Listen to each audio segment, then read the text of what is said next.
ফিরে এলাম বিরতির পর। শিলিগুড়িতে উদ্ধার হলো 40টি সোনার বার। অভিনব কায়দায় ট্রলি ব্যাগের হাতলে এই সোনা পাচার করতে গিয়ে হাতে নাতে ধরা পড়ে গেলেন 4 যাত্রী। মায়ানমার থেকে গৌহাটি হয়ে কলকাতা যাওয়ার পথে শিলিগুড়িতে 8 কোটি টাকার সোনার বার সহ 4 জনকে গ্রেপ্তার করল রাজস্ব গোয়েন্দা দপ্তর। অভিনব কায়দায় পাচার করা হচ্ছিল সোনার বারগুলিকে। যাত্রীরা তাদের সঙ্গে থাকা ট্রলি ব্যাগের হাতলের ভেতরে করে পাচার করছিল বারগুলি। ধৃতদের মধ্যে রয়েছে 2 জন পুরুষ ও 2 জন মহিলা। তাদের কাছ থেকে 15 কিলো ওজনের 40 পিস সোনার বার উদ্ধার হয়েছে। শিলিগুড়ি আদালত ধৃতদের 6 জুলাই পর্যন্ত জেলে পাইতে রাখার নির্দেশ দিয়েছে। সংবাদ ঝলক শিলিগুড়ি। ইঞ্জিনিয়ারিং বা আইটিআই স্টুডেন্টদের সামনে কেরিয়ার তৈরি বিভিন্ন অপশনের পাশাপাশি রয়েছে সরকারি চাকরি পাওয়ার সুযোগ। কিভাবে এই সুযোগকে কাজে লাগাবে তারা, সে পথ দেখাতে জুলাই থেকে শুরু হচ্ছে এসআরআই এর বিশেষ সেশন। শ্রী রামকৃষ্ণ ইনস্টিটিউট অফ ইঞ্জিনিয়ারিংয়ে প্রতি বছরে জুলাই মাসে ডিপ্লোমা ইঞ্জিনিয়ার ও আইআইটি শিক্ষার্থীদের জন্য থাকে জেনারেল কম্বাইন্ড, জি-ল্যাট এবং বিভিন্ন সরকারি পরীক্ষার ক্র্যাশ কোর্সের ব্যবস্থা। এই বছরও জুলাই মাসে শুরু হবে এই সেশন। তবে ভর্তি হওয়ার জন্য কিন্তু আসতে হবে আগে ভাগে। তো এই এখন যে দেখা যাচ্ছে যে বেশিরভাগ ছেলে মেয়ে ডিপ্লোমার দিকে এগোচ্ছে, তো সেই ব্যাপারটা নিয়ে একটু স্টুডেন্টদের বলেন। না, ডিপ্লোমার দিকে যাওয়ার কারণ আছে, কেননা আগে যারা লোয়ার র্যাঙ্ক করতো, গেটে ডিগ্রি ইঞ্জিনিয়ারিং পড়তে যেত, তারা রিয়েলাইজ করছে যে তারা হয়তো ডিগ্রি ইঞ্জিনিয়ারিং পড়াটা ঠিক হবে না, সেই জন্য তারা ডিপ্লোমার দিকে ট্রেন নিচ্ছে। এবং ডিপ্লোমার দিকে ট্রেন নেওয়া তো একদিক দিয়ে ভালো, কারণ ডিপ্লোমা লেভেলে ভালো স্টুডেন্ট আসাটা খুব জরুরি টেকনিক্যাল ডেভেলপমেন্টের দিকে।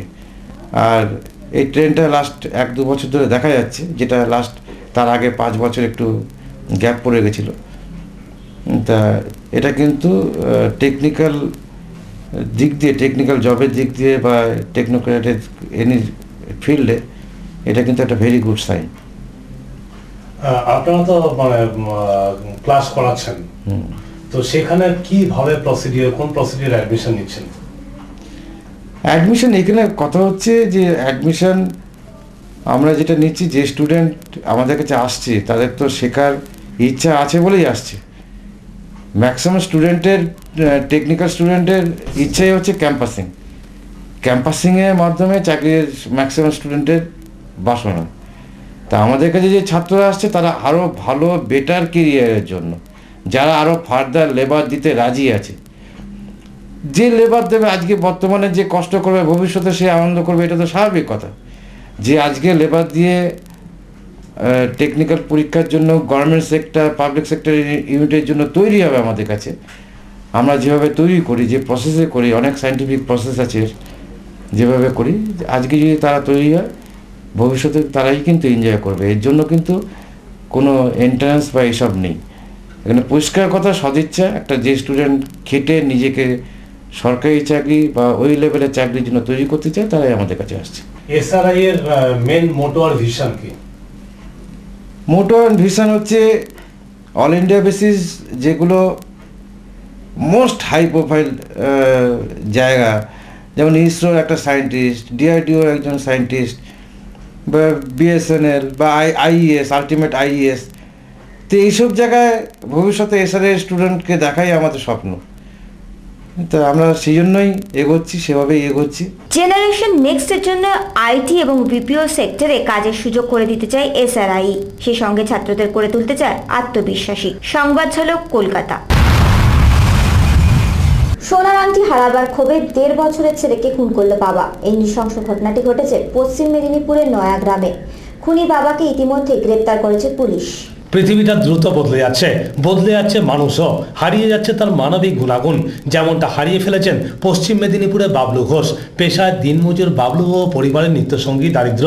মা ও স্ত্রীর পাশাপাশি 1.5 বছর আগে তার সংসারে আসে এক নতুন অতিথি, সায়ন।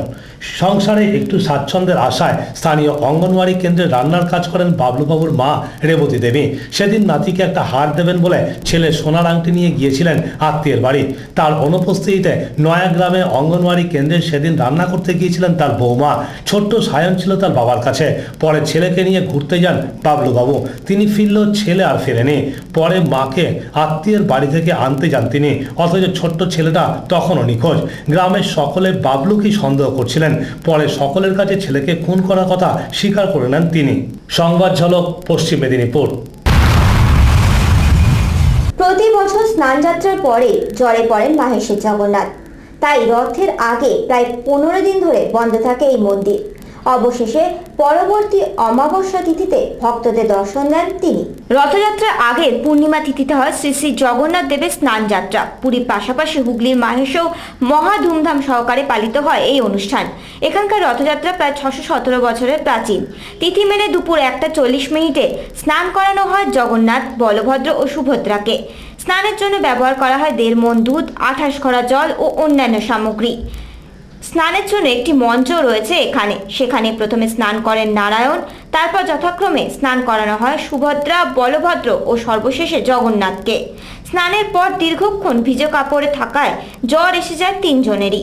সেবায়িতরা নাকি বিগ্রহের গায়ে হাত দিয়ে সে উত্তাপ অনুভবও করেন। দেবতার জ্বর, তবুও তো চিকিৎসা দরকার, তাই কবিরাজ এসে শুরু করেন শুশ্রূষা। চলে 15 দিন ধরে পাচন খাওয়ানোর পর্ব।